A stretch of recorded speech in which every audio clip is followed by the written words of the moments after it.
Perkenalkan, nama saya Nahra Barniah dengan NIM 2410125220004. Pada kesempatan kali ini, saya akan menjelaskan yang pertama yaitu materi pengelolaan data. Nah, apa sih pengelolaan data itu? Jadi, pengelolaan data adalah kegiatan yang meliputi pengumpulan, penyimpanan, pengolahan, pengamanan, dan pendistribusian data agar dapat dimanfaatkan secara efektif. Nah, kemudian apa sih tujuan pengelolaan data itu?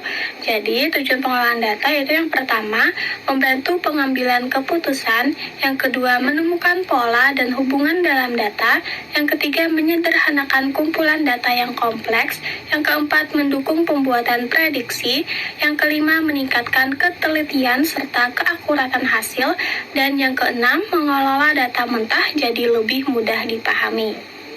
Kemudian penyajian data yang pertama yaitu ada tabel. Tabel dapat digunakan untuk membuat sebuah atau sesuatu data menjadi lebih mudah dibaca dan dipahami. Data dapat disusun dengan rapi dalam sebuah tabel. Ada baris yaitu dari atas ke bawah dan juga kolom yaitu dari kiri ke kanan dalam sebuah tabel yaitu diagram batang, yaitu bentuk tampilan atau ilustrasi yang dihasilkan dari data dalam tabel. Ini disebut sebagai diagram batang. Bentuknya seperti batang atau blok dengan panjang batang yang mewakili tiap jumlah data. Kita dapat membuat diagram batang secara horizontal ataupun vertikal sesuai arahan dan juga keinginan masing-masing. Halo, perkenalkan nama saya Agnes Maria Jehan dengan NIM 2410-1251-2006. Di sini saya akan menjelaskan tentang diagram lingkaran atau disebut dengan diagram pie. Itu adalah salah satu jenis penyajian data dalam bentuk lingkaran yang dibagi menjadi beberapa bagian seperti potongan kue. Setiap bagian itu menunjukkan perbandingan atau presentence dari keseluruhan datanya. Diagram lingkaran sering digunakan untuk menyajikan data kategorikal secara visual, namun diagram lingkaran memiliki beberapa keterbatasan yang dapat menghambat pemahaman data sehingga perlu adanya penanganan yang sesuai dengan permasalahan yang ada. Lalu, adapun beberapa rumus dari diagram lingkaran ini, yaitu ada dua. Pertama itu presentence, itu sama dengan jumlah bagian dibagi dengan jumlah keseluruhan, lalu dikali dengan 100%. Lalu kedua ada sudut vektor, itu nilai data dibagi dengan total nilai, lalu total nilai data lalu dikali dengan 360 derajat. Lalu saat membaca diagram lingkaran, siswa diajak memahami apa yang diwakili setiap potongan dan mengapa ukurannya itu berbeda. Misalnya, jika bagian teh adalah yang terbesar, siswa perlu memikirkan alasan yang mungkin seperti kebiasaan minum siswa atau ketersediaannya di kantin. Dengan begitu, siswa tidak hanya menerima data, tetapi mencoba mencari hubungan logis antara data dan kenyataan. Berpikir kritis juga terlihat ketika siswa membandingkan antara bagian. Jika dua bagian kecil digabung ternyata lebih besar daripada bagian terbesar. Siswa dapat menanyakan maknanya atau alasan dibalik perbedaan itu. Analisis seperti ini membantu siswa melihat bahwa data tidak berdiri sendiri, melainkan saling berhubungan. Setelah menganalisis, siswa belajar menarik kesimpulan berdasarkan bukti. Mereka dapat menyatakan pendapat dengan alasan yang jelas. Misalnya menyimpulkan bahwa minuman tertentu paling disukai karena porsinya paling besar dalam diagram. Dengan begitu, mereka menggunakan data untuk mendukung argumen. Lalu siswa diajak untuk memikirkan apakah jumlah responden cukup, apakah data yang dikumpulkan dengan benar, dan apakah diagram menggambarkan kondisi seluruh siswa atau hanya sebagian. Sikap ini mengajarkan bahwa data perlu dikaji, bukan untuk sekedar dilihat saja. Akhirnya siswa menghubungkan diagram dengan situasi nyata.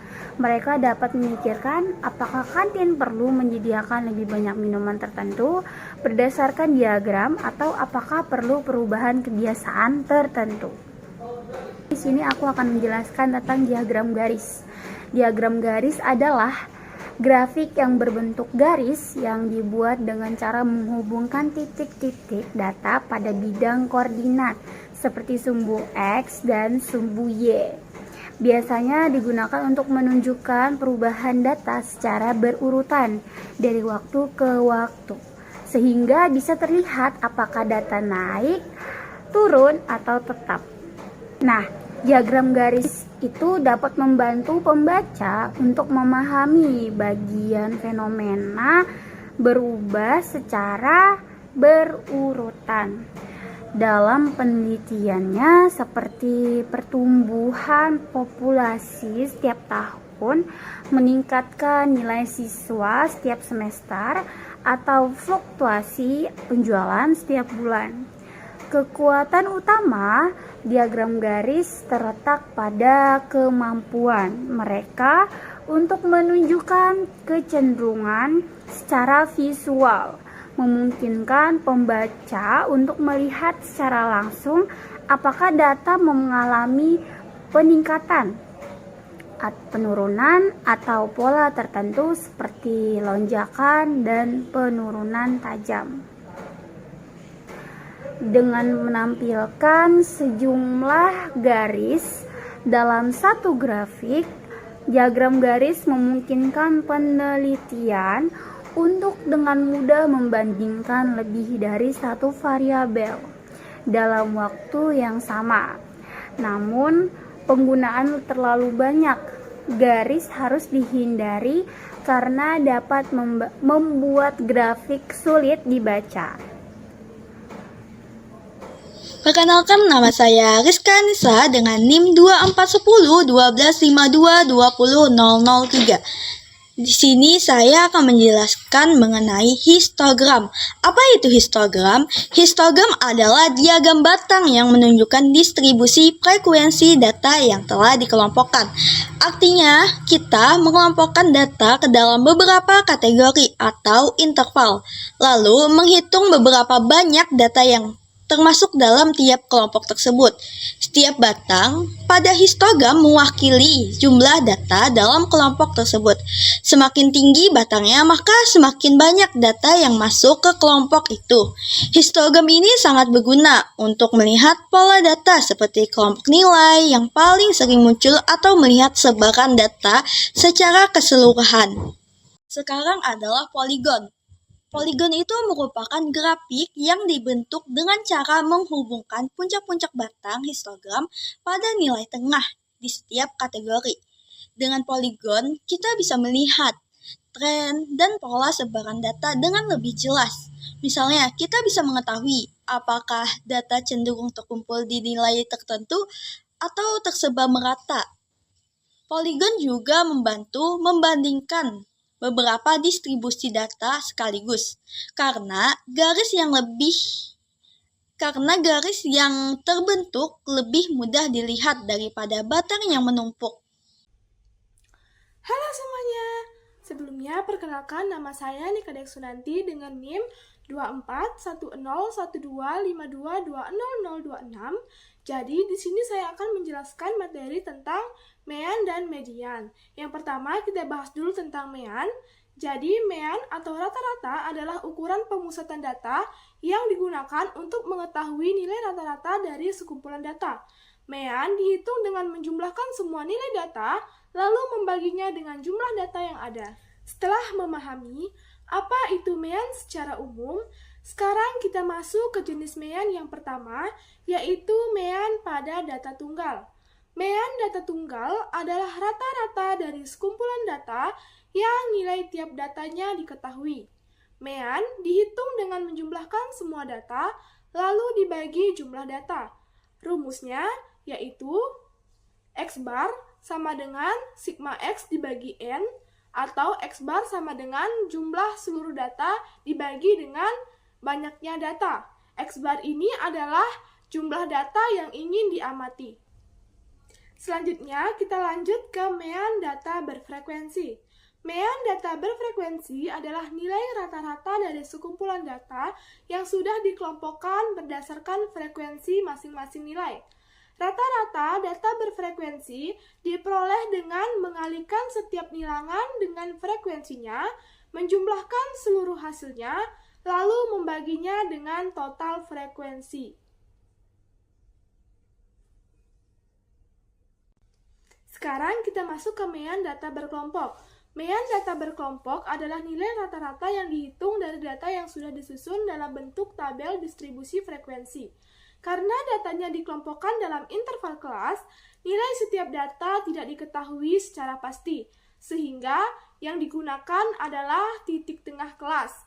Nah, rumus pada mean data berkelompok adalah X bar sama dengan sigma Fi dikali Xi dibagi dengan sigma Fi, di mana X bar ini adalah jumlah data yang diamati, sigma Fi adalah frekuensi, dan Xi adalah nilai tengah di setiap kelas.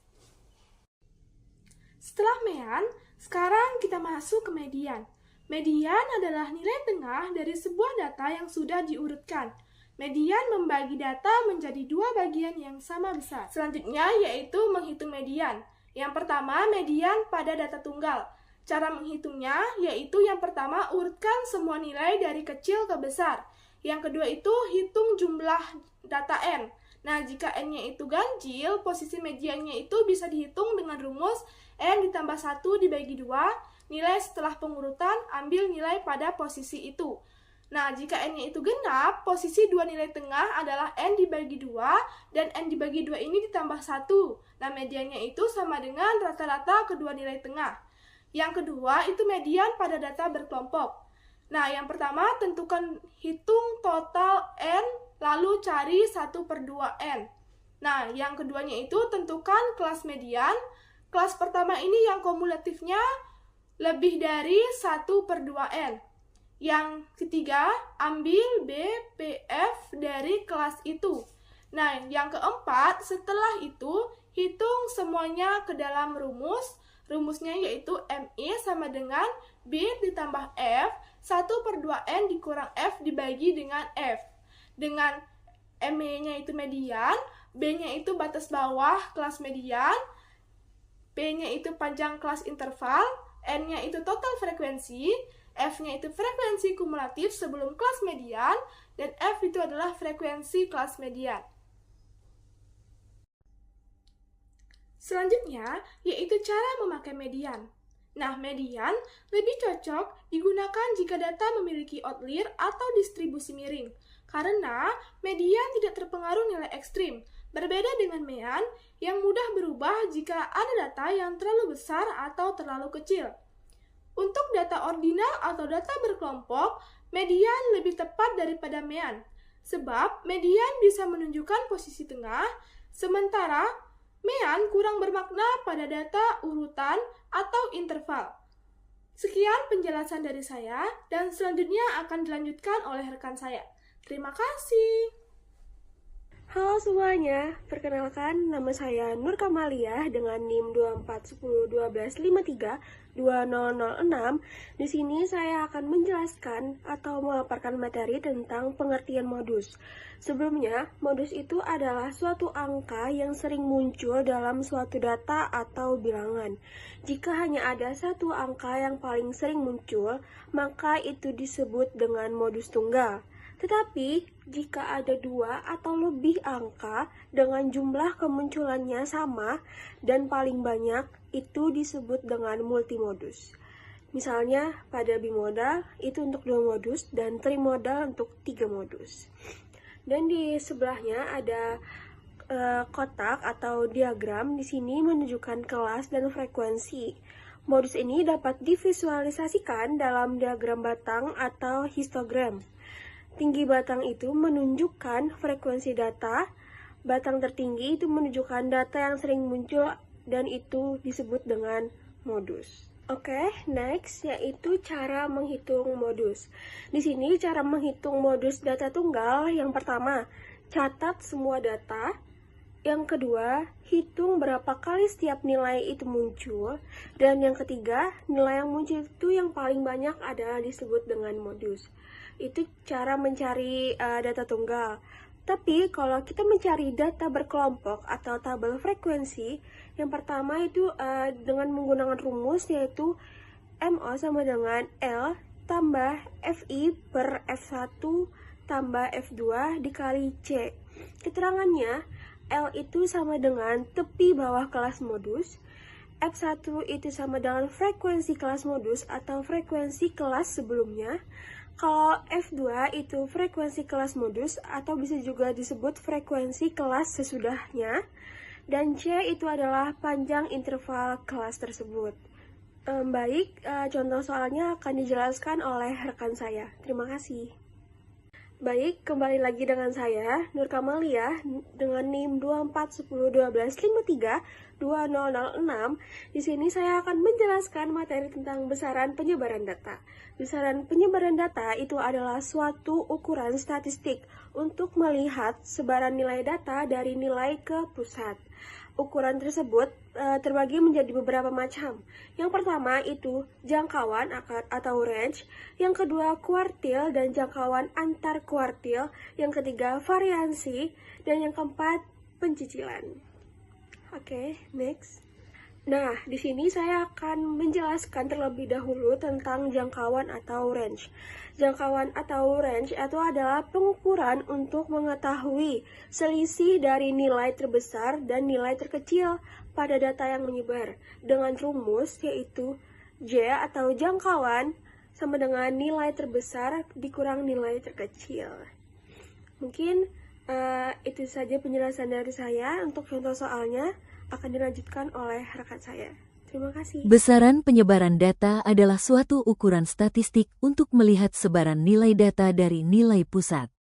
Ukuran tersebut terbagi menjadi beberapa macam, yaitu jangkauan, range, kuartil dan jangkauan antar kuartil, variansi, pencilan.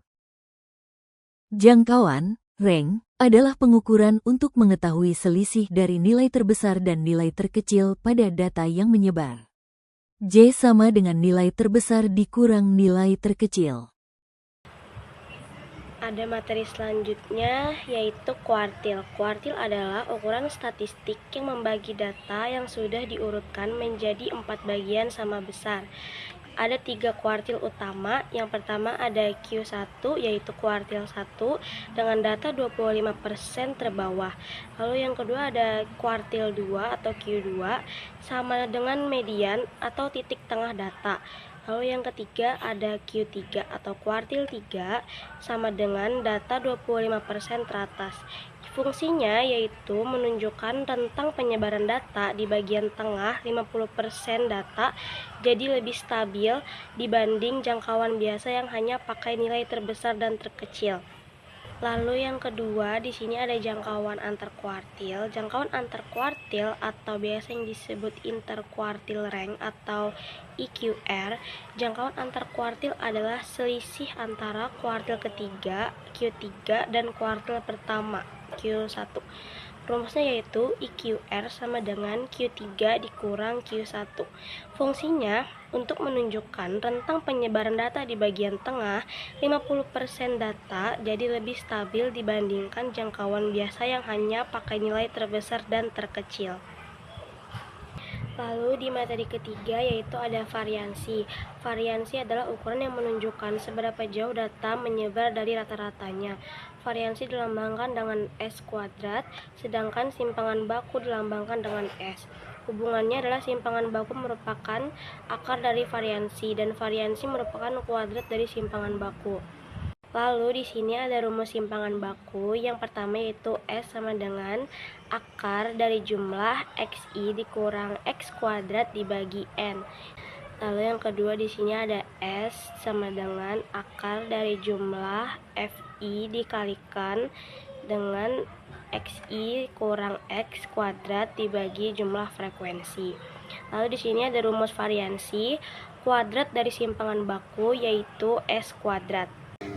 Halo semuanya, perkenalkan nama saya Rizkia Farsha Az-Zahra dengan NIM 2410125220001. Nah, kita sering lihat data kelihatan rapi, tapi kadang ada satu nilai yang aneh sendiri, terlalu tinggi atau terlalu rendah dari yang lain. Disinilah konsep pencilan atau outlier dipakai. Pencilan atau outlier adalah data yang nilainya jauh sekali dari kumpulan data lainnya. Misalnya, semua tinggi badan teman-teman kelas sekitar 145 sampai 156 cm. Nah, ada satu yang 200 cm. Pencilan bisa muncul karena kesalahan pencatatan, kesalahan pengukuran, atau memang ada data yang ekstrim. Karena pencilan bisa memengaruhi hasil analisis, kita perlu tahu caranya mendeteksi.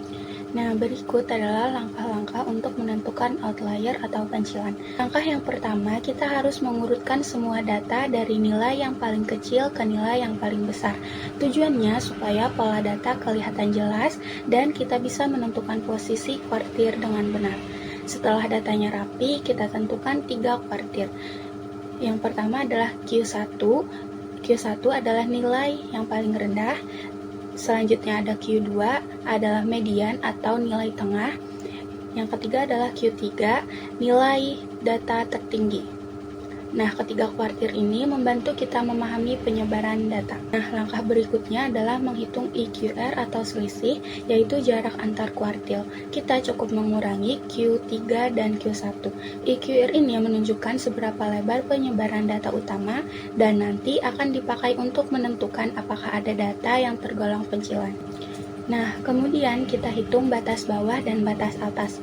Rumusnya yang pertama, batas bawah sama dengan Q1 kurang 1,5 dikali EQR. Yang kedua ada batas atas sama dengan Q3 ditambah 1,5 dikali EQR. Batas ini berfungsi sebagai patokan, jadi data yang berada di luar rentang disebut dianggap sebagai tidak wajar atau terlalu jauh dari data lainnya. Nah, langkah yang terakhir adalah kita tinggal melihat data yang berada di bawah batas bawah atau di atas batas atas. Kalau ada nilai yang lebih kecil dari batas bawah atau lebih besar dari batas atas, nilai itu disebut outlier atau pencilan.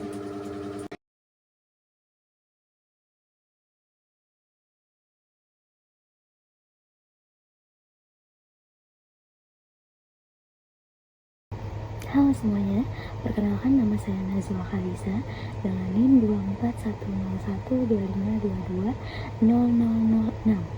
Nah, di sini kita masuk pada soal yang pertama, yaitu soal pilihan ganda. Nah, di sini tersedia tabel, yaitu ada hari, pengunjung, dan buku yang dipinjam. Nah, pada hari Senin itu ada 120 pengunjung dan buku yang dipinjam 90. Pada hari Selasa itu ada 150 pengunjung, buku yang dipinjam itu 110. Hari Selasa pengunjungnya 180, buku yang dipinjam 100. Kamis 200 pengunjung, buku yang dipinjam 150. Dan hari Jumat pengunjung 140, buku yang dipinjam 130. Nah, pertanyaannya, pada hari mana rasio jumlah buku dipinjam per pengunjung paling rendah? Kita masuk pada pembahasan, yaitu menggunakan cara berpikir kritis. Yang pertama, memahami pertanyaan, di mana pertanyaan meminta untuk menentukan hari dengan rasio buku dipinjam per pengunjung yang paling rendah. Nah, artinya kita harus membandingkan hasil perhitungan rasio dari setiap hari. Yang kedua, menentukan rumus rasio. Gunakan rumus, yaitu rasio sama dengan jumlah buku yang dipinjam dibagi jumlah pengunjung. Nah, rasio terkecil ini menunjukkan hari dengan aktivitas peminjaman paling rendah dibanding jumlah pengunjung. Yang ketiga, menghitung rasio setiap hari. Senin itu 90 dibagi 120 sama dengan 0,75. Selasa 110 dibagi 150 sama dengan 0,73. Rabu 100 dibagi 180 sama dengan 0,56. Kamis 150 dibagi 200 sama dengan 0,75. Dan Jumat 130 dibagi 140 sama dengan 0,93. Yang keempat, membandingkan hasil rasio. Nah, di sini tertera daftar rasio Senin 0,752, Selasa 0,73, Rabu 0,56, Kamis 0,75, Jumat 0,93, sehingga didapatkan rasio terkecil adalah 0,56. Kemudian yang kelima, menyimpulkan jawaban. Hari dengan rasio paling rendah adalah Rabu. Jawabannya C. Kita masuk ke soal pilihan ganda yang nomor 2. Soalnya teh 200, kopi 180, jus 250, air mineral 300, soda 190. Pertanyaannya, mana yang paling tepat untuk mengkritisi kesimpulan tersebut? Kita masuk kepada pembahasan. Nah, di sini yang pertama, kita harus memahami pertanyaan. Soal tadi itu memberikan data jumlah produk yang terjual, di mana teh terjual sebanyak 200, kopi 180, jus 250, air mineral 300, dan juga soda 190. Nah, kemudian ditanyakan pernyataan mana yang paling tepat untuk mengkritisi kesimpulan tersebut. Artinya, di sini kita harus menemukan kritik yang paling logis berdasarkan data dan juga fakta bahwa penjualan tidak selalu menunjukkan kesukaan. Kemudian yang kedua, itu kita harus menganalisis data penjualan. Dari data terlihat bahwa air mineral memiliki jumlah penjualan tertinggi, yaitu sebanyak 300, namun penjualan tinggi belum tentu berarti paling disukai, karena bisa dipengaruhi faktor lain, yaitu seperti harga yang lebih murah, stok lebih banyak, kebutuhan mendesak, pilihan minuman yang terbatas, dan lain sebagainya. Kemudian yang ketiga, yaitu menilai setiap opsi jawaban. Nah, kita itu harus memeriksa apakah setiap opsi berkaitan dengan kritik yang benar. Yang pertama, A. Benar karena jumlahnya paling banyak. Nah, ini tidak tepat karena justru menerima kesimpulan tanpa berpikir kritis. Yang B. Tidak tepat karena diagram tidak menunjukkan keuntungan. Nah, di sini kritik ini tidak relevan karena soal tidak membahas mengenai keuntungan. Yang C. Tidak tepat karena diagram tidak menunjukkan jumlah pembeli. Ini merupakan kritik yang cukup logis dan terbilang logis karena diagram menunjukkan jumlah barangnya yang terjual, tetapi tidak menunjukkan berapa orang yang membeli. Contoh, 300 air mineral bisa dibeli oleh 300 orang, atau hanya 50 orang yang membeli banyak. Nah, yang D tidak tepat karena grafik tidak menunjukkan waktu penjualan. Nah, di sini tidak terlalu berpengaruh pada kritik utama mengenai kesukaan. Kemudian yang keempat, kita harus menentukan kritik yang terbaik. Kritik yang paling tepat adalah yang mendukung konsep banyak terjual tidak sama dengan banyak disukai. Nah, ketidaksesuaian ini terjadi karena data tidak menunjukkan berapa banyak pembeli, hanya jumlah barang yang terjual. Kemudian yang kelima, yaitu menyimpulkan jawaban. Jawaban yang tepat adalah C. Tidak tepat karena diagram tidak menunjukkan jumlah pembeli. Kita masuk pada contoh soal yang ketiga. Nah, di sini disajikan sebuah diagram. Sebuah diagram lingkaran menunjukkan data kesukaan olahraga dari 100 siswa di suatu sekolah. Nah, pertanyaannya, berapakah jumlah siswa yang menyukai masing-masing jenis olahraga jika total siswa adalah 100 orang? Yang pertama, kita harus memahami masalah. Nah, soal ini menampilkan diagram lingkaran yang menunjukkan persentase kesukaan olahraga dari 100 siswa. Nah, kita diminta mencari jumlah siswa pada setiap jenis olahraga. Kategori dan presentasinya adalah sepak bola 30%, bulu tangkis 25%, basket 20%, voli 25%. Nah, sehingga didapatkan total siswanya itu 100 orang. Kemudian yang kedua, mengidentifikasi informasi dan hubungan. Karena total siswa 100 orang, maka setiap 1% mewakili satu siswa. Rumus umumnya, jumlah siswa sama dengan persentase dikali total siswa dibagi 100. Yang ketiga, menghitung secara sistematis. Nah, kita harus menghitung satu persatu. Yang pertama ada sepak bola. Di sini 30 dikali 100, kemudian dibagi 100 sehingga didapatkan 30 siswa. Yang B, Bulu tangkis 25 dikali 100, kemudian dibagi 100 didapatkan 25 siswa. Yang C, basket 20 dikali 100 dibagi 100 sama dengan 20 siswa. Yang D, voli 25 dikali 100 dibagi 100 sama dengan 25 siswa. Nah, kemudian kita bisa memverifikasi jawaban tadi. Jumlah semua kategori 30 ditambah 25 ditambah 20 ditambah 25 maka didapatkan 100. Hasilnya sesuai dengan total siswa, maka tidak ada kesalahan proporsi. Yang kelima, menentukan pilihan yang benar. Cocokkan dengan opsi B, di mana sepak bola 30 siswa, bulu tangkis 25 siswa, basket 20 siswa, dan juga voli 25 siswa. Semua sesuai dengan hasil perhitungan kesimpulan, maka jawabannya adalah B. Nah, di sini kita masuk ke soal yang nomor 4. Diagram garis menunjukkan jumlah pengunjung perpustakaan sekolah selama 6 bulan. Pertanyaannya, berdasarkan diagram garis tersebut, kunjungan perpustakaan dari Januari sampai Juni adalah, perhatikan tabelnya ya. Nah, kita masuk pada pembahasan. Yang pertama, memahami masalah. Pertanyaan meminta kita untuk menentukan tren perubahan jumlah pengunjung dari Januari hingga ke Juni. Artinya kita harus melihat apakah setiap bulan terjadi kenaikan, penurunan, atau campuran dari keduanya. Yang kedua, kita bisa mengidentifikasi data dari grafik. Dari diagram garis, jumlah pengunjung tiap bulan dapat kita ketahui yaitu Januari 120, Februari 150, Maret 180, April 190, Mei 205, dan juga Juni 240. Nah, kemudian kita bisa merencanakan sebuah strategi untuk melihat tren kita, hitung perubahan dari bulan ke bulan dengan membandingkan nilai bulan berikutnya dengan bulan sebelumnya. Yang keempat, hitung perubahan tiap bulan. Januari ke Februari itu 120 ke 150, maka naik. Februari ke Maret 150 dari 180, maka naik. Maret hingga April 180 ke 160, nah itu turun. Kemudian April ke Mei itu 160 sampai ke 200, maka naik.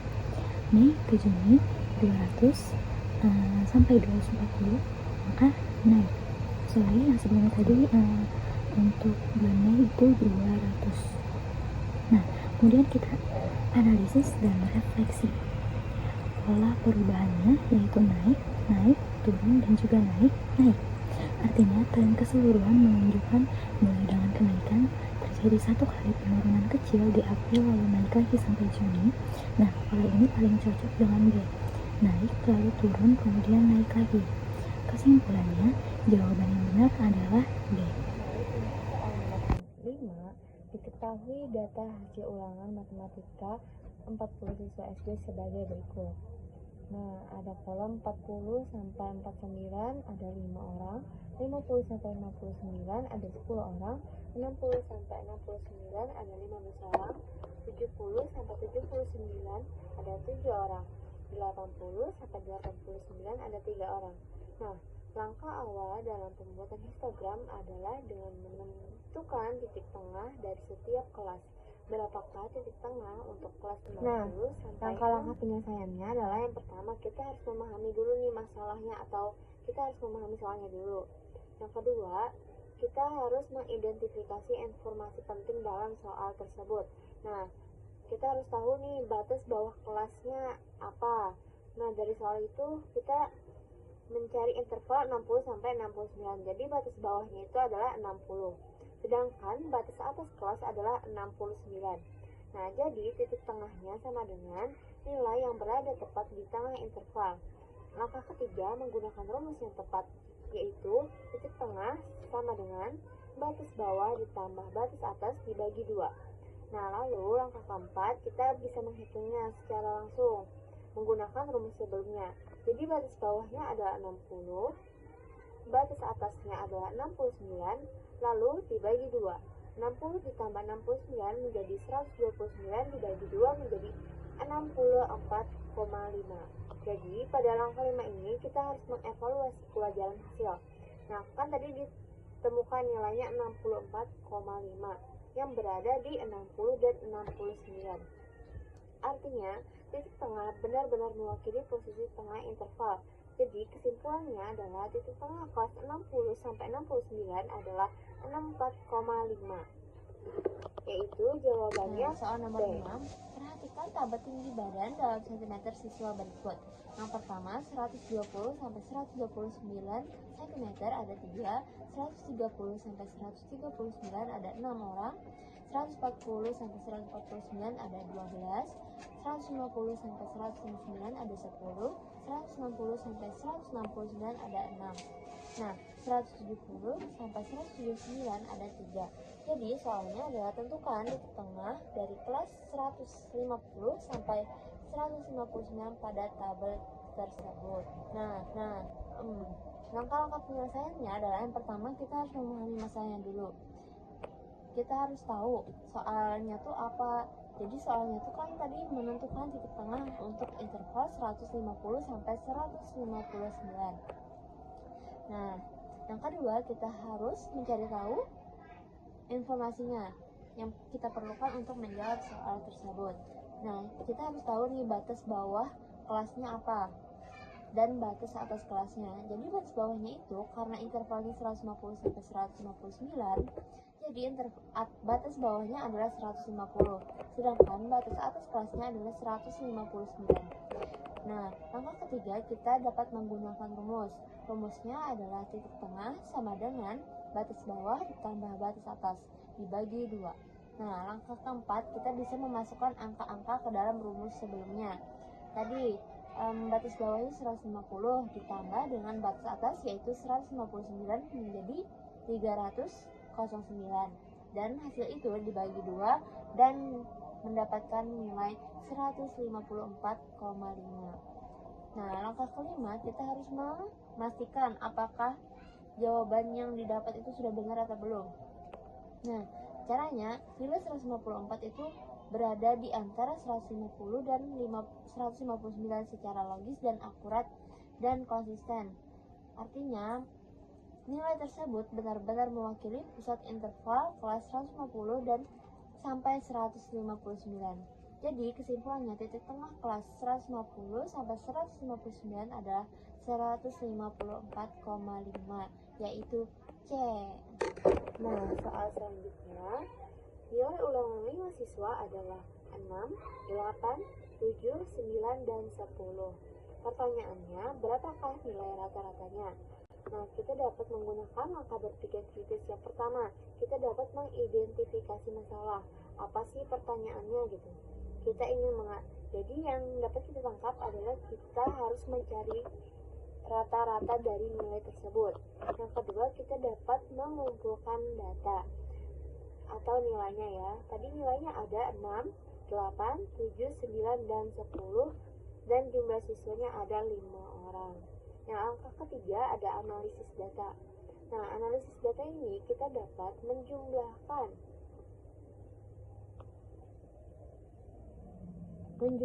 nilai data dari nilai sebelumnya. Tadi ada nilai 6 ditambah 8 ditambah 7 ditambah 9 dan ditambah 10 yang menghasilkan 40. Nah, selanjutnya kita dapat menghitung dengan banyaknya data.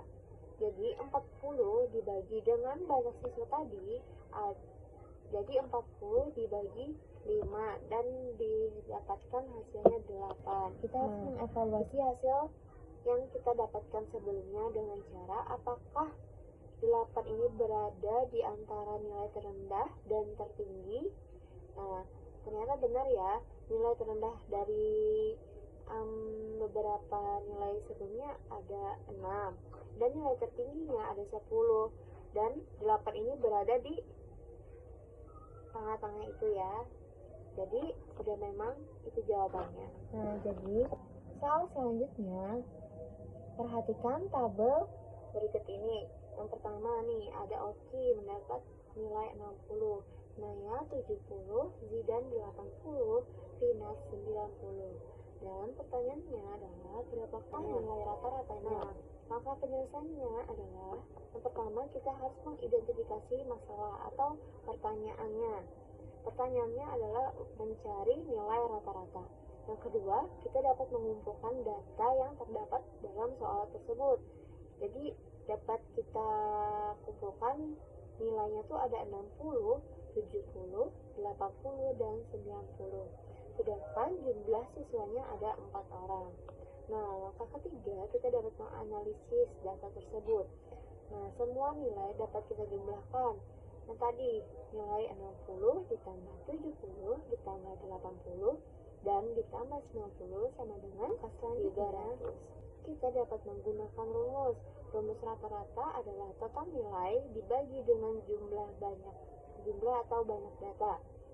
Jadi, rata-rata sama dengan 300 dibagi 4 sama dengan 75. Nah, langkah kelima, kita dapat mengevaluasi jawaban yang telah kita dapatkan sebelumnya. Nah, dapat kita pastikan nilai 75 berada di tengah-tengah antara 60 dan 90. Jadi, jawabannya adalah 75, yaitu C. Halo semuanya, perkenalkan saya Dwi Sri Wahyuni dengan NIM 24101252200015 dengan nomor presensi 36. Selanjutnya kita akan bahas pertanyaan nomor 9. Nah, pada pertanyaan ini kita akan membahas mengenai nilai ulangan bahasa Inggris siswa kelas 5, di mana nilai siswa ini itu ada 70, 75, 80, 85, 90, dan juga 95. Namun, ternyata masih ada satu nilai yang belum masuk dikarenakan penginputan data yang error dan nilai anak tersebut itu adalah 85. Nah, jika nilai tersebut dimasukkan, berapa sih median dari keseluruhan? Untuk menjawab pertanyaan ini, kita akan menggunakan langkah-langkah berpikir kritis. Nah, yang pertama, kita harus memahami apa sih yang ditanyakan.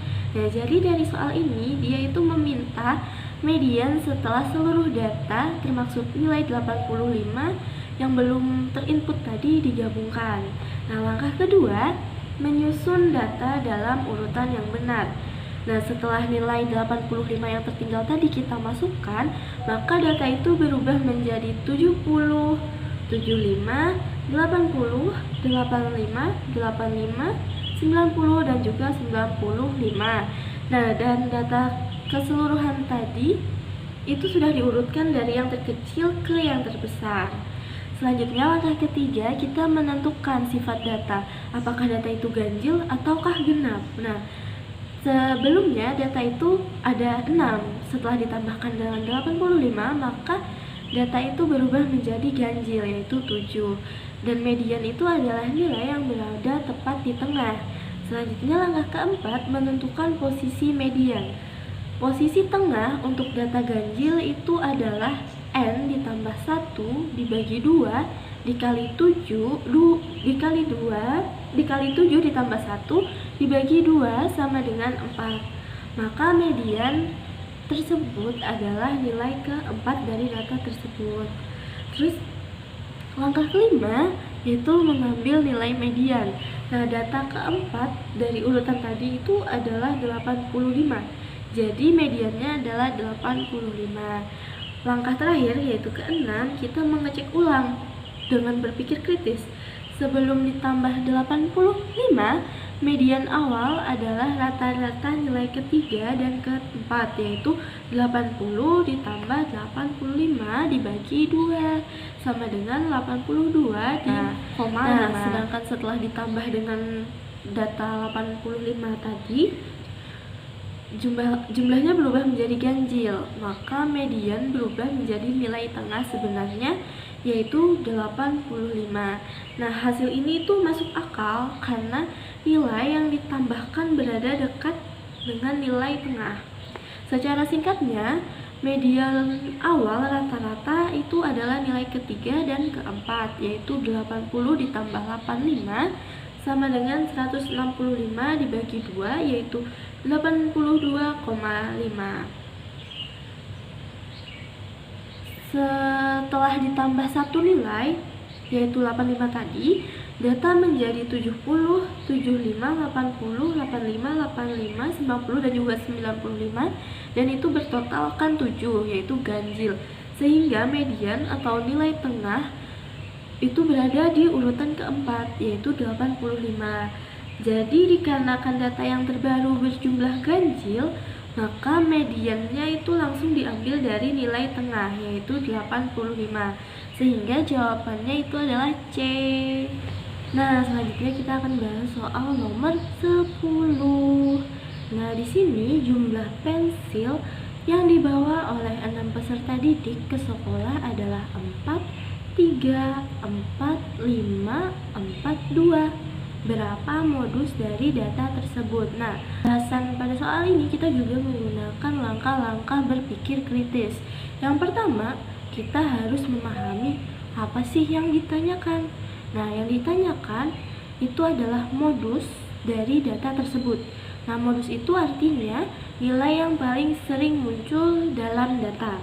Langkah kedua, kita menyusun atau mengelompokkan data. Dapat diurutkan menjadi 2, 3, 4, 4, dan juga 5. Nah, dari sini kita udah ngeliat nih bahwa 4 ini muncul 3 kali. Langkah ketiga, kita menghitung frekuensi tiap nilai. 2 itu muncul 1 kali, 3 muncul 1 kali, 4 muncul 3 kali, dan 5 itu munculnya cuma 1 kali. Yang keempat, kita menentukan nilai dengan frekuensi tertinggi. Nilai 4 ini memiliki frekuensi paling banyak, yaitu 3 kali. Maka dapat disimpulkan modus dari soal ini itu adalah 4. Langkah kelima, kita mengecek kemungkinan adanya lebih dari satu modus. Tapi ternyata nilai lain tidak memiliki frekuensi sebesar 3. Maka data hanya memiliki satu modus. Secara singkatnya, jumlah peserta didik itu ada 6 orang. Yang membawa 2 pensil itu hanya 1 orang. Yang membawa 3 pensil juga hanya 1 orang. Sedangkan yang membawa 4 pensil itu ada 3 orang. Dan yang membawa 5 pensil itu hanya 1 orang saja. Sehingga yang paling banyak itu adalah 4.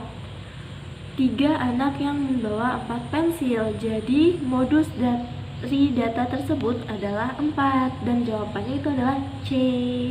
Oke, selanjutnya kita akan bahas soal nomor 11.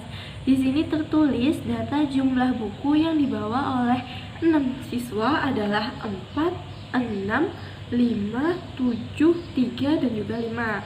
Berapakah jangkauan dari data untuk membahas soal ini, kita lagi-lagi akan menggunakan langkah-langkah berpikir kritis. Dimana yang pertama, kita memahami dulu masalah dari soal ini. Dan masalahnya tadi itu adalah berapa jangkauan dari data tersebut. Nah, jangkauan itu adalah selisih antara nilai tertinggi dan juga nilai terendah dari suatu data. Nah, selanjutnya yang kedua, kita menganalisis data. Urutkan data dari yang terkecil ke terbesar. Jadi 3, 4, 5, 6, dan juga 7. Jadi nilai tertinggi itu sama dengan 7 dan nilai terendahnya itu adalah sama dengan 3. Selanjutnya, langkah selanjutnya itu menalar dan menghitung. Jangkauan itu sama dengan nilai tertinggi dikurang dengan nilai terendah. Jadi 7 dikurang 3 itu sama dengan 4. Jadi menyimpulkan jangkauan dari data tersebut itu adalah 4 dan jawabannya adalah selanjutnya kita akan membahas soal nomor 12, di mana pada soal ini tertulis data nilai ulangan matematika siswa itu ada 60, 70, 80, 90, 100, 100, 110, dan juga 120. Berapakah kuartil bawah atau Q1 dari data tersebut? Nah, untuk menjawab pertanyaan ini, kita lagi-lagi akan menggunakan langkah-langkah berpikir kritis. Dimana yang pertama, kita harus memahami masalah dari soal tersebut. Dimana kuartil 1 atau Q1, kuartil bawah atau Q1 itu adalah nilai yang membagi 1/4 bagian bawah dari data yang telah diurutkan. Yang kedua, menganalisis data. Data sudah berurut dari yang terkecil hingga ke terbesar dengan jumlah data yaitu 8. Selanjutnya yang ketiga, menalar dan menghitung. Kuartil bawah atau Q1 itu sama dengan 1/4 dikali N ditambah 1 sama dengan 1/4 dikali 9 sama dengan posisi ke-2,25. Artinya Q1 berada di antara data kedua dan ketiga. Data kedua itu adalah 70, sedangkan data ketiga itu adalah 80. Maka Q1 atau kuartil bawah sama dengan 70 ditambah 0,25 dikali 80 dikurang 70 sama dengan 70 ditambah 2,5 sama dengan 72,5. Dan yang terakhir yaitu kita menyimpulkan Q1 sama dengan 72,5 yaitu mendekati 75. Sehingga jawaban dari soal ini itu adalah B. Assalamualaikum warahmatullahi wabarakatuh. Perkenalkan, nama saya Nadia Putri dengan NIM 2410125220009. Di sini saya akan menjelaskan soal nomor 13. Dalam kegiatan pembelajaran matematika di kelas 5 SD Harapan Bangsa, guru memberikan tugas kepada siswa untuk mencatat nilai ulangan harian mata pelajaran matematika dari 6 orang teman sekelasnya. Data nilai yang diperoleh adalah sebagai berikut. Data nilainya yaitu 68, 70, 72, 74, 76, dan 90. Guru kemudian menjelaskan kepada siswa bahwa untuk memahami tingkat keberagaman data, diperlukan perhitungan rata-rata dan variansi. Setelah dihitung, diperoleh rata-rata nilai sebesar 75. Guru kemudian meminta siswa menganalisis apakah terdapat nilai yang menyimpang jauh dari nilai lainnya atau pencilan. Berdasarkan data tersebut, manakah pertanyaan yang paling tepat? A. Nilai 68 merupakan pencilan karena lebih rendah dari rata-rata. B. Nilai 90 merupakan nilai pencilan karena menyimpang jauh dari nilai-nilai lain. C. Tidak ada pencilan karena semua nilai berdekatan dengan rata-rata. D.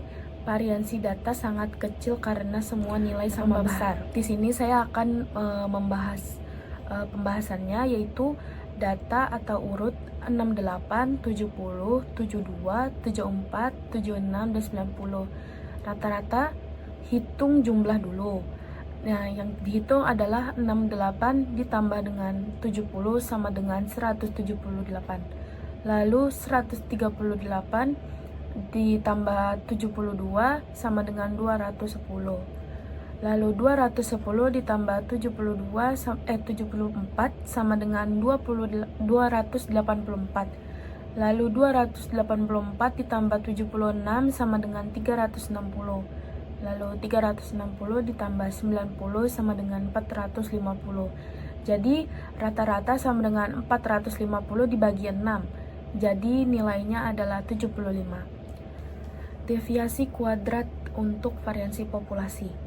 Nah, di sini 68 dikurang 75 sama dengan min 7 dalam kurung min 7 akar 2 sama dengan 49. 70 dikurang 75 min 5 dalam kurung min 5 akar 2 sama dengan 25. Lalu 72 dikurang 75 sama dengan min 3 dalam kurung akar min 3 dalam kurung min 3 akar 2 sama dengan 9. 74 dikurang 75 sama dengan min 1 dalam kurung min 1 akar 2 sama dengan 1. 76 kurang 75 sama dengan 1 akar 2 sama dengan 1.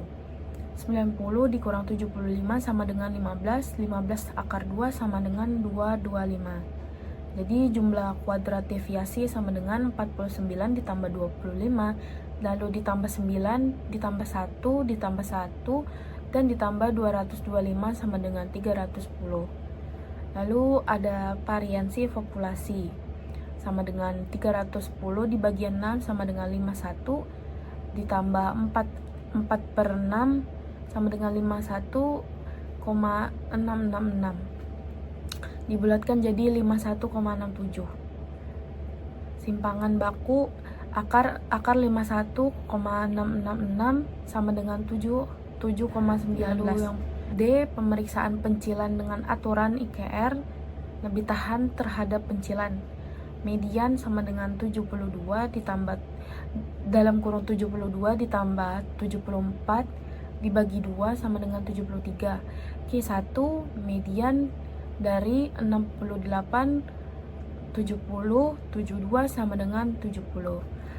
Q3 sama dengan median dari 74 76 90 sama dengan 76. Lalu IKR sama dengan Q3 dikurang Q1 sama dengan 76 dikurang 70 sama dengan 6. Batas pencilan atas sama dengan Q3 ditambah 1,5 IKR sama dengan 76 ditambah 9 sama dengan 85. Karena 90 kurang dari 85, nilai 90 termasuk pencilan menurut aturan IKR. Lalu yang penilaian opsi jawaban A salah, 68 lebih rendah daripada rata-rata tetapi tidak menyimpang ekstrim. Lalu B benar, 90 menyimpang jauh dari kelompok nilai lain dan melewati batas pencilan IKR. C salah, ada salah satu nilai yang jelas menyimpang 90. Lalu D variansi sama dengan D itu salah karena variansi sama dengan 51 per 51,67.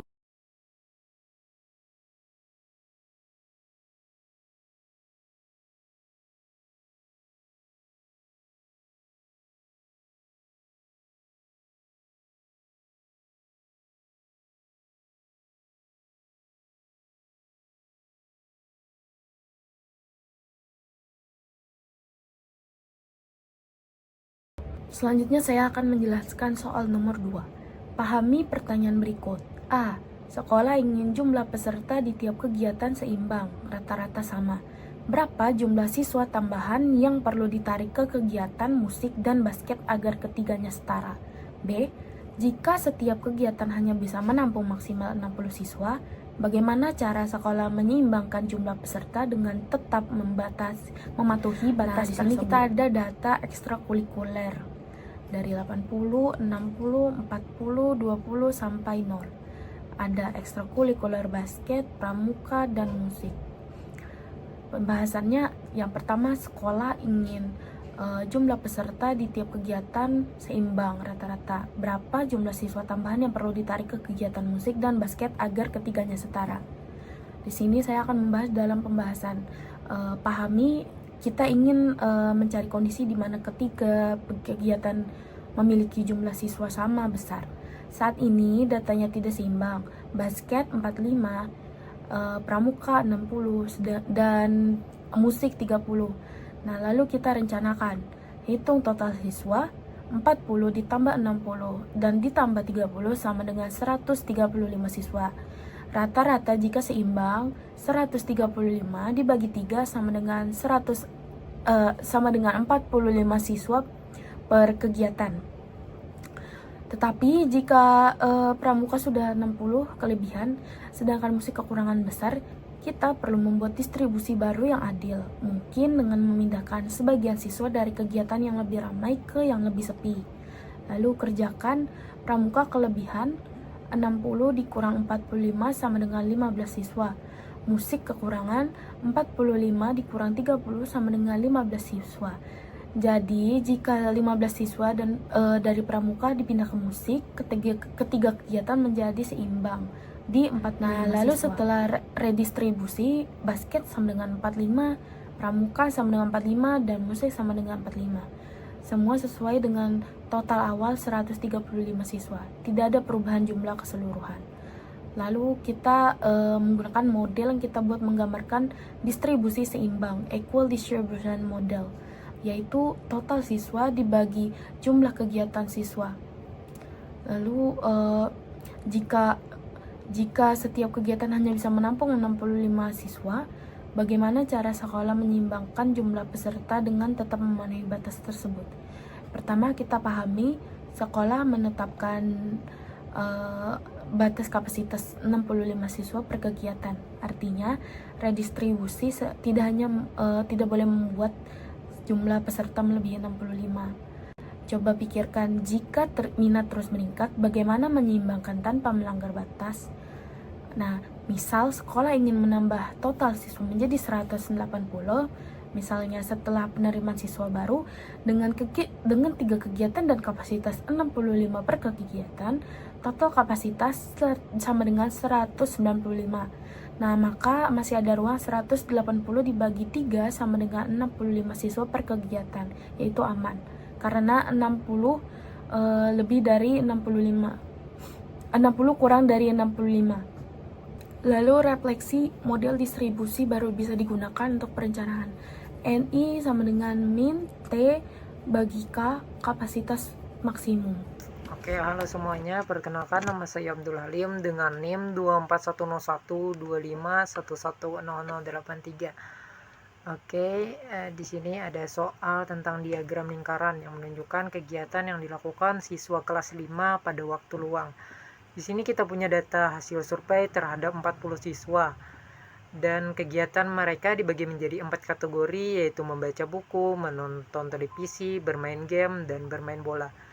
Di antaranya sudah terlihat besar sudut setiap bagian. Ada yang 60, 120, 90, dan 90. Nah, sekarang kita akan menjawab pertanyaan ini satu persatu. Pertanyaan pertama, jelaskan langkah-langkah untuk menentukan jumlah siswa yang gemar membaca buku berdasarkan data pada diagram lingkaran tersebut. Pertama, kita lihat dulu besar sudut untuk kegiatan membaca buku, yaitu 60 derajat. Karena diagram lingkaran itu totalnya 360 derajat, maka langkah menentukan jumlah siswa adalah yang pertama kita ambil besar sudut kegiatan yang dicari, yaitu 60 derajat tadi, bagi dengan total sudut lingkaran, yaitu 360 derajat. Lalu kita kalikan dengan jumlah seluruh siswa, yaitu 40 sekarang siswa. Coba kita hitung, 60 derajat dibagi 360 sama dengan 1/2. 1/6 dikali 40 sama dengan 6,67. Lalu kita bulatkan menjadi 7. Jadi jumlah siswa yang gemar membaca buku adalah 7 siswa. Pertanyaan yang kedua, jika sekolah berencana mengadakan kegiatan literasi dan hanya mengundang siswa yang gemar membaca buku serta menonton televisi, berapa jumlah siswa yang akan diundang? Sertakan perhitungannya. Sudut kegiatan menonton televisi di sini adalah 120 derajat. Sekarang kita hitung sama seperti cara di atas, yaitu siswa yang membaca buku, yaitu 60 derajat dibagi 360 dikali 40, yang hasilnya tadi adalah 7 siswa. Lalu siswa yang menonton televisi 120 dibagi 360 dikali 120 dibagi 360 sama dengan 1/3. Lalu dikalikan 40 sama dengan 13 siswa. Sekarang kita jumlahkan 7 ditambah 13 sama dengan 20 siswa. Jadi jumlah siswa yang akan diundang dalam kegiatan literasi adalah 20 siswa. Lalu ke soal C, menurut pendapatmu apa yang dapat dilakukan oleh pihak sekolah agar minat membaca siswa meningkat dibanding kegiatan lain? Jelaskan secara logis. Ada beberapa langkah logis yang bisa dilakukan sekolah, misalnya menyediakan pojok baca yang nyaman di setiap kelas sehingga siswa merasa membaca itu menyenangkan dan nyaman. Yang selanjutnya, mengadakan kegiatan literasi rutin seperti 15 menit membaca sebelum belajar dimulai. Selanjutnya, mengadakan lomba-lomba literasi seperti mendongeng, resensi buku, dan membaca cepat untuk siswa agar siswa lebih termotivasi. Yang keempat, melibatkan orang tua dengan mengarahkan mereka agar mendampingi anak membaca di rumah. Yang terakhir, menyediakan buku yang menarik dan sesuai usia, supaya siswa merasa isi bacaan lebih dekat dengan kehidupan mereka. Jadi ini penjelasan tentang membaca diagram lingkaran, menentukan jumlah siswa berdasarkan besar sudut, dan bagaimana meningkatkan minat membaca di sekolah. Berikutnya di sini ada data grafik mengenai jumlah pengunjung perpustakaan sekolah selama 6 bulan terakhir, mulai dari Januari sampai Juni.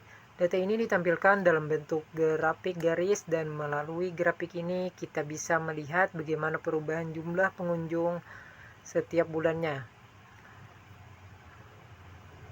Pertanyaan pertama, analisislah pola perubahan jumlah pengunjung perpustakaan dari bulan Januari hingga Juni berdasarkan data tersebut. Pertama-tama kita lihat jumlah pengunjung di setiap bulan dari grafik tersebut. Di sini Januari sekitar 60 pengunjung, Februari meningkat menjadi 80 pengunjung, Maret naik lagi menjadi 120 pengunjung, April di sini turun sedikit menjadi 100 pengunjung, Mei kembali naik lagi menjadi 140 pengunjung, Juni terus meningkat hingga mencapai 160 pengunjung. Dari data ini terlihat pola yang cukup jelas. Pada awal tahun jumlah pengunjung bergerak dari 60 menjadi 120 hingga bulan Maret.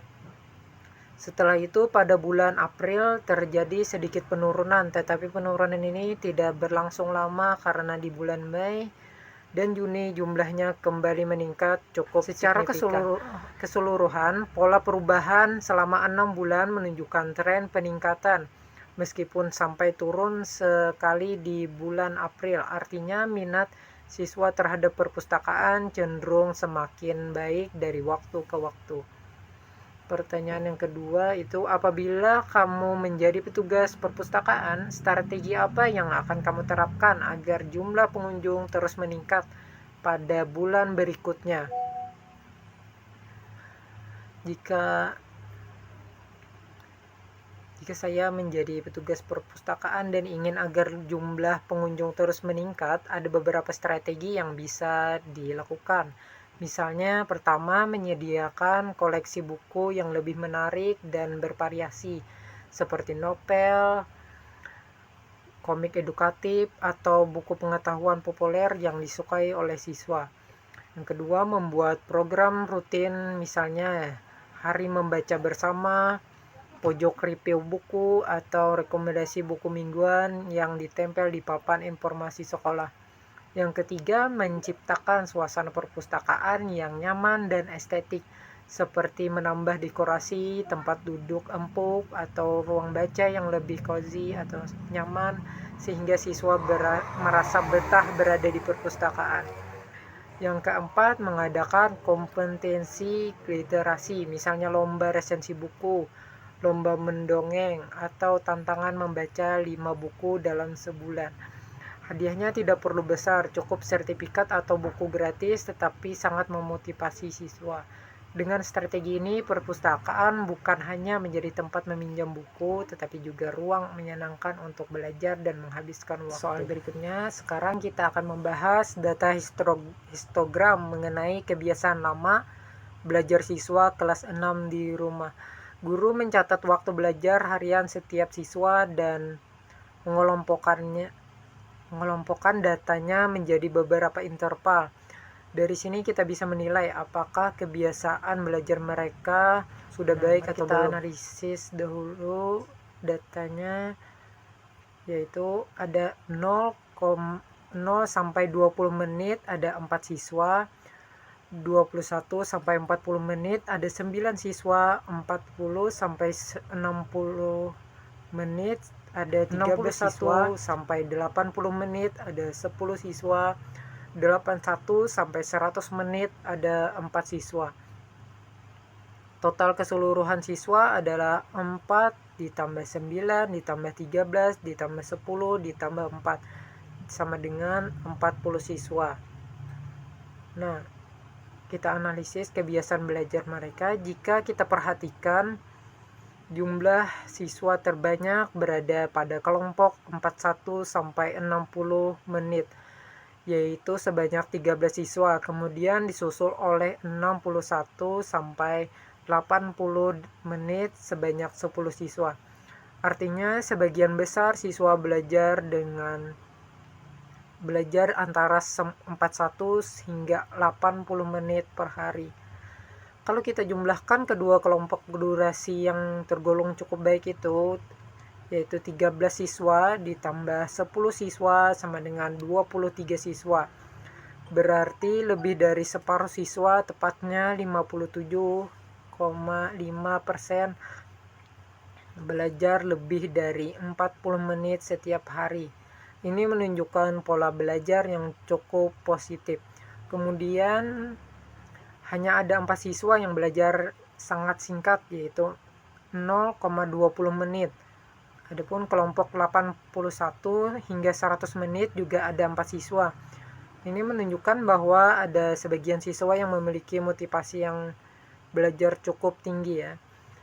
Kesimpulannya, apakah kebiasaan belajar sudah baik? Jika kita melihat data secara keseluruhan, kita bisa menyimpulkan bahwa kebiasaan belajar siswa kelas 6 sudah cukup baik. Alasannya, yang pertama, sebagian besar siswa belajar dari 40 menit setiap harinya, dan durasi ini termasuk kategori memadai untuk siswa sekolah dasar. Kemudian hanya sedikit siswa yang belajar yang sangat singkat, sehingga kelompok ini tidak memberikan dampak buruk pada kecenderungan umum di kelas. Ketiga, adanya kelompok siswa yang belajar sampai 81 hingga 100 menit juga menunjukkan bahwa motivasi belajar sebagian siswa sangat tinggi. Jadi berdasarkan data dan alasan yang logis, kebiasaan belajar siswa kelas 6 dapat dikatakan sudah baik dan masih bisa ditingkatkan dengan pembiasaan yang lebih konsisten. Di sini kita akan membahas tentang bangun datar, khususnya segi 8 beraturan atau regular octagon. Sekolah ingin membuat taman kecil berbentuk segi 8 dengan panjang setiap sisi 3 meter dan apotemnya 4,8 meter. Kita akan menjawab pertanyaan mulai dari jumlah sisi, besar sudut, keliling, sampai luas taman. Yang pertama di sini, berapa jumlah sisi dan jumlah sudut dalam segi 8 beraturan? Segi 8 beraturan adalah bangun datar yang memiliki 8 sisi dan 8 sudut. Karena ini poligon beraturan, semua sisi sama panjang dan semua sudut dalamnya sama besarnya. Pertanyaan berikutnya, berapa besar satu sudut dalam poligon tersebut? Satu sudut pada poligon beraturan bisa dicari menggunakan rumus, yaitu sudut dalam N dikurang 2 dikali 180 derajat dibagi N. Karena N sama dengan 8 atau segi 8 tadi, kita hitung begini. 8 dikurang 2 dikali 180 derajat dibagi 8. 8 dikurang 2 sama dengan 6. 6 dikali 180 derajat sama dengan 1080 derajat. Lalu kita bagikan dengan 8 sama dengan 135 derajat. Jadi besar satu sudut dalam segi 8 beraturan adalah 135 derajat. Pertanyaan yang berikutnya, C, berapa keliling taman? Karena panjang setiap sisi adalah 3 meter dan total ada 8 sisi, maka kelilingnya yaitu keliling sama dengan 8 dikali 3 sama dengan 24 meter. Jadi keliling taman ada 24 meter. Pertanyaan berikutnya, D, berapa luas taman menggunakan apotem? Untuk poligon beraturan, luas dapat dihitung dengan rumus luas 1/2 dikali keliling dikali apotem. Jika sudah tahu kelilingnya tadi 24 meter dan apotemnya 4,8 meter, tinggal kita masukkan luas 1/2 dikali 24 dikali 4,8. Luas 1/2 dikali 24 sama dengan 12. 12 dikali 4,8 sama dengan 57,6. Jadi luas taman adalah 57,6 meter persegi. Pertanyaan berikutnya yang terakhir C. Jika satu pot bunga membutuhkan 2 meter pangkat 2 dan sekolah ingin menaruh 12 pot, apakah luas taman mencukupi? Jelaskan dengan alasan yang logis. Oke, di sini satu pot bunga membutuhkan luas 2 meter persegi.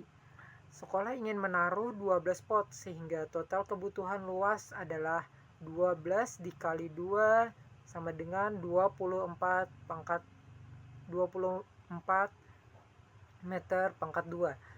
Taman yang dibuat memiliki luas 57,6 meter pangkat 2 yang jauh lebih besar daripada 24 meter pangkat 2.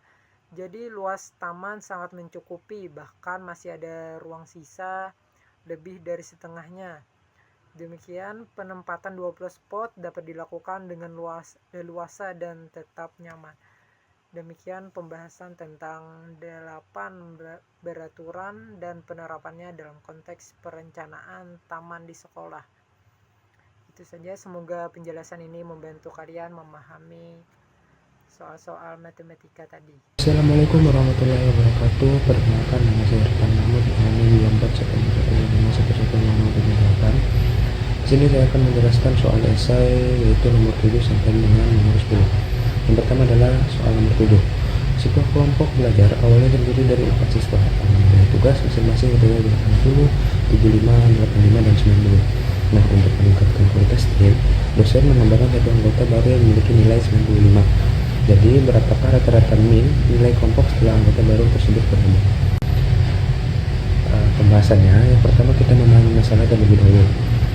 Diketahui nilai 4 siswa adalah 80, 75, 85, dan 90. Kemudian ditambahkan satu anggota baru dengan nilai 95. Nah, kita diminta untuk menentukan rata-rata baru setelah penambahan anggota. Angka mencari rata-rata tersebut diperlukan yang pertama total seluruh nilai jumlah siswa setelah ditambah anggota baru. Nah, rencana penyelesaiannya yang pertama jumlahkan nilai 4 siswa awal, terus tambahkan nilai anggota baru tadi yaitu 95, dan yang ketiga itulah jumlah total siswa, nah di 4 ditambah dengan 1 yaitu berarti menjadi 5. Gunakan rumus min rata-rata itu total nilai dibagi sama dengan bentuk siswa. Yang pertama menjumlahkan nilai 4 siswa awal. Nilai awal itu kan 80, 75, 85, 90. Dijumlahkan menjadikan hasil 330. Jadi total nilai 4 siswa adalah 330.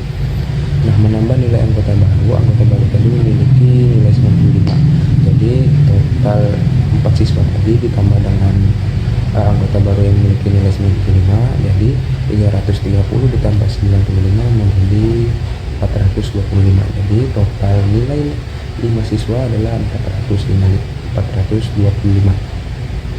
Yang ketiga adalah rata-rata setelah kita hitung rata-rata setelah penambahan anggota. Jumlah siswa sekarang itu adalah 5.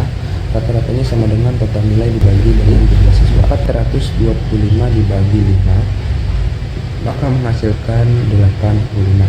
Jadi rata-rata nilai kelompok setelah anggota baru bergabung itu adalah 85. Rata-rata. Jadi kesimpulan dan pemeriksaan, rata-rata nilai kelompok setelah anggota baru bergabung adalah 85. Pemeriksaannya, cek rata awal-awal 330 dibagi 4 sama dengan 82,5.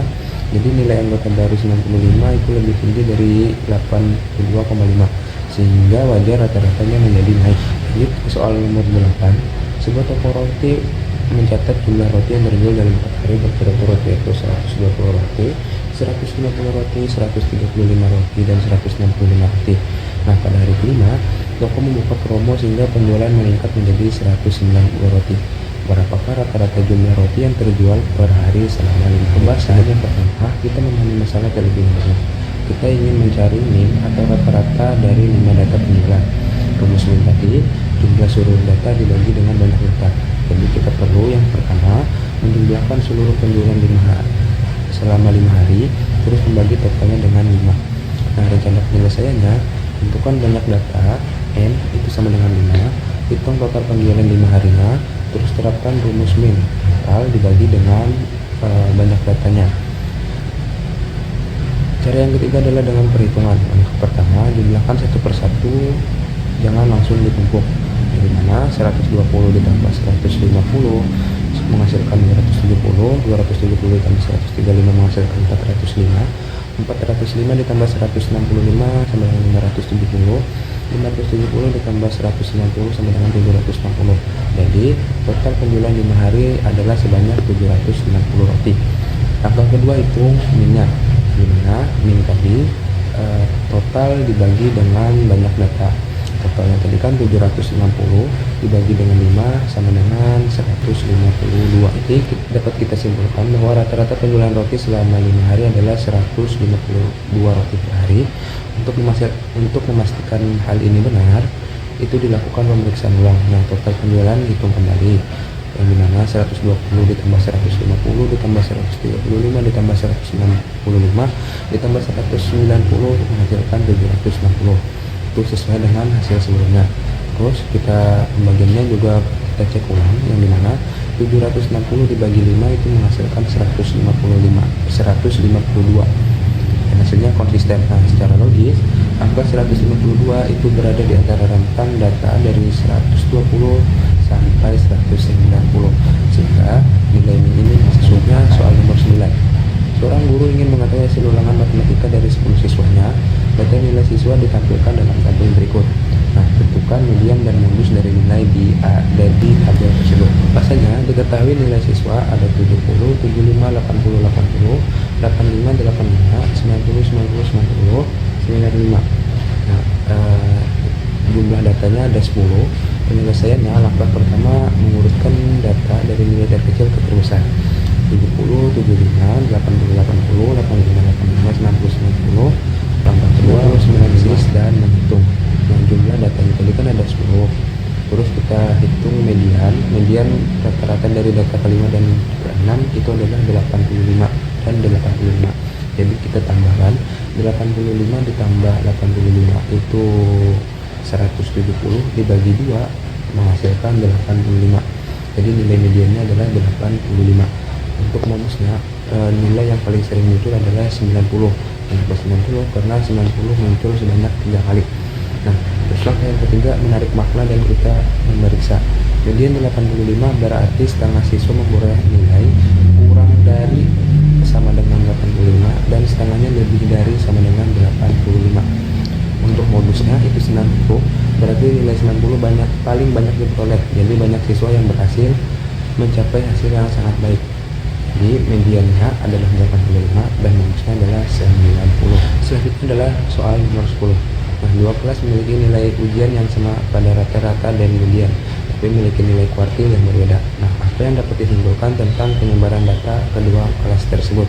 Jadi, untuk pembahasannya, meskipun kedua kelas memiliki rata-rata dan median yang sama, perbedaan pada nilai kuartil 1 dan 3 itu menunjukkan bahwa tingkat penyebaran data dan data keduanya berbeda. Nah, kelas yang memiliki jarak antara kuartil 3 dan kuartil 1 lebih besar, berarti data mereka lebih menyebar. Artinya nilai siswa-siswa di kelas tersebut lebih bervariasi. Sebaliknya, jika jarak antara kuartil 3 dan kuartil 1 itu lebih kecil, berarti data lebih terkonsentrasi di tengah dan hasil belajar siswa di kelas itu lebih merata. Nah, dengan kata lain, walaupun kemampuan rata-rata min dan titik tengah data mediannya sama, perbedaan kuartil mengindikasikan perbedaan pemerataan nilai antar siswa. Nah, data masing-masing 9 siswa sudah diurutkan. Kelas A ada 60, 62, 64, 66, 68, 70, 72, 74, dan 76. Untuk kelas B itu ada 50, 50, 58, 60, 4, 66, 68, 70, 76, 80, dan 80. Nah, yang pertama hitung min rata-ratanya. kelas A jumlahnya ada 62, jumlahnya adalah 60 ditambah 62 ditambah 64 ditambah 66 ditambah 68 ditambah 70 ditambah 72 ditambah 74 ditambah 76, maka menghasilkan jumlahnya adalah 612. Nah, jadi banyak datanya adalah 9. Jadi kita hitung minnya, total dibagi dengan banyak datanya, yaitu 612 dibagi 9 itu sama dengan 68. Untuk kelas B kita jumlahkan juga 50 ditambah 58 ditambah 60 ditambah 66 ditambah 68 ditambah 70 ditambah 76 ditambah 80 ditambah 80, maka menghasilkan 612 juga. Nah, untuk banyak datanya sama, yaitu 9. Jadi kita hitung minnya, 612 dibagi 9 maka menghasilkan 68. Nah, kedua kelas ini mempunyai minnya yang sama, yaitu selanjutnya kita hitung mediannya. Untuk n sama dengan 9 itu ganjil, jadi posisi median sama dengan n dalam kurung n tambah 1 tutup kurung dibagi 2 sama dengan n itu kita ganti 9 ditambah 1 sama dengan 10 dibagi 2 maka menghasilkan 5. Jadi nilai median itu adalah nilai yang kelima. Jadi kelas A nilai kelima itu adalah 68, maka mediannya 68. Untuk kelas B nilai kelima itu adalah 68, maka mediannya juga 68. Jadi kedua kelas mempunyai median yang sama, yaitu 68. Jadi kita menghitung kuartilnya. Metode posisi kuartil 1 pada 0,25 n tambah 1, kuartil 3 pada 0,75 n tambah 1.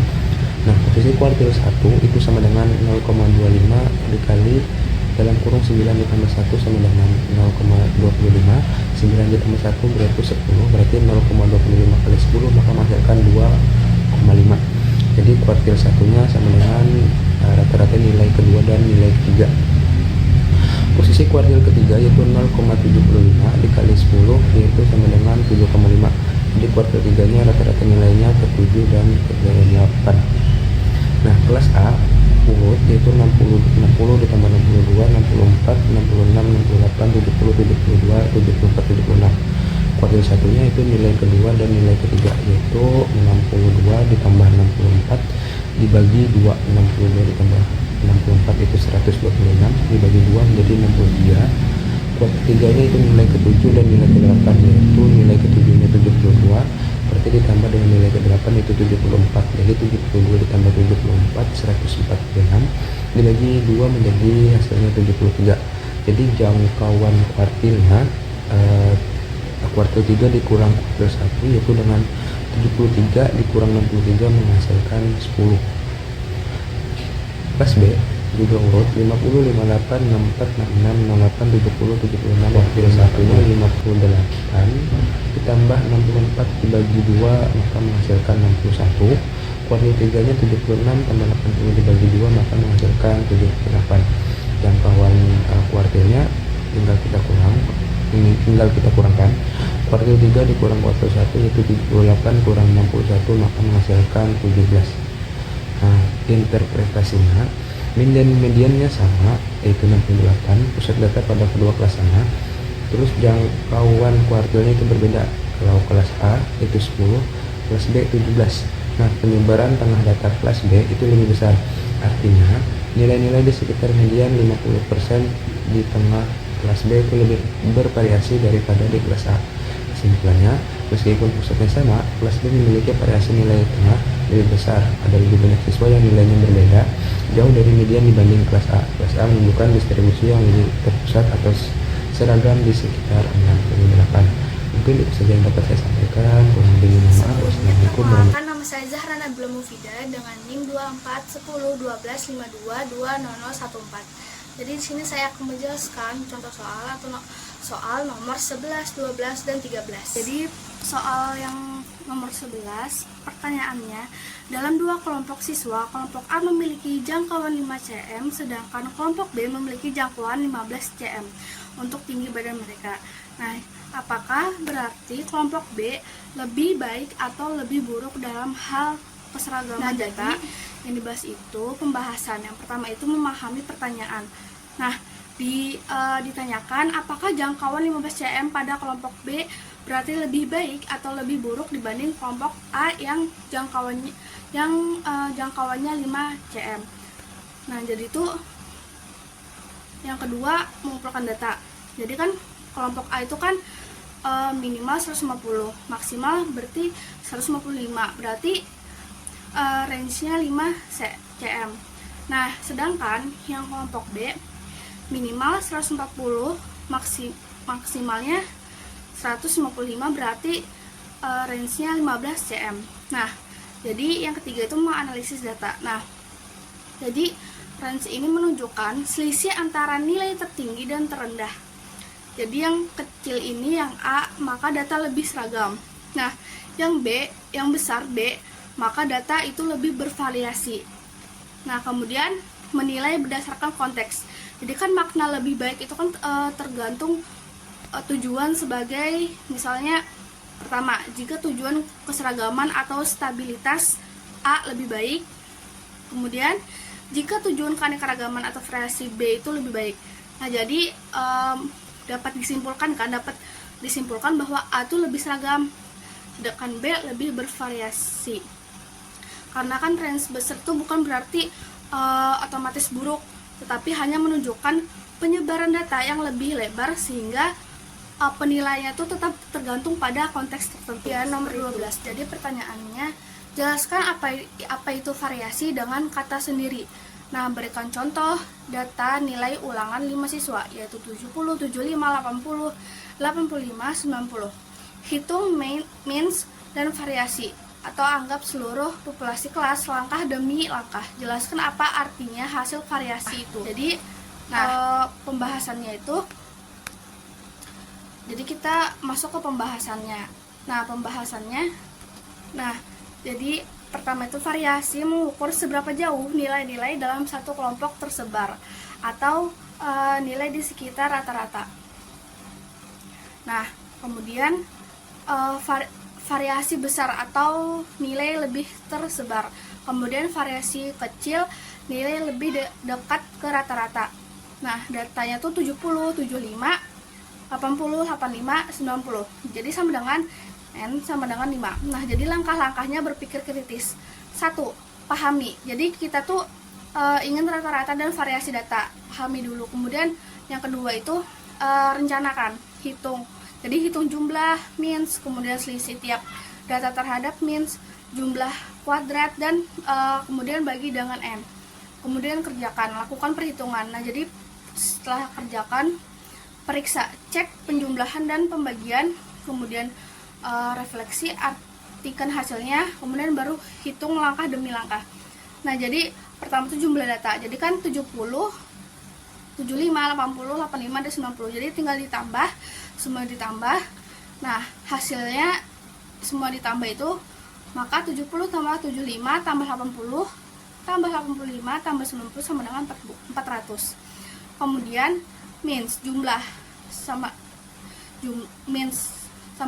dengan jumlah tambah N 400 per 5 sama dengan 80. Nah, jadi selisih tiap 80. Jadi selisih tiap data kemis dan kuadratnya. Jadi 70 selisih sama dengan 70 kurang 80 sama dengan 80, yaitu kuadrat sama dengan min 80 kuadrat sama dengan 100. Kemudian seterusnya. Nah, jadi jumlahkan kuadrat selisihnya. Jadi sama dengan 100 tambah 25 tambah 0 tambah 25 tambah 100 sama dengan 250.